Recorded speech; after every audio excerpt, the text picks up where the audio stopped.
வணக்கம் பிள்ளைகளே, சூப்பரான தண்டுக்கீரை பொரியல் பாருங்கள்.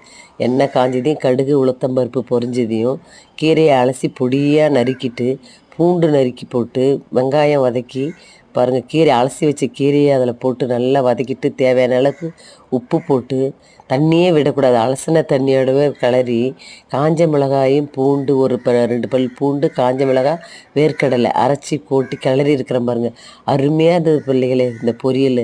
தண்ணி விடாத சூப்பராக அப்படி பொரியல் இந்த மாதிரி செய்து ட்ரை பண்ணுங்கள். அருமையாக இருந்தது. கீரை பொரியல் அவ்வளோ சூப்பராக இருந்தது. ரசத்துக்கும் சாம்பாருக்கும்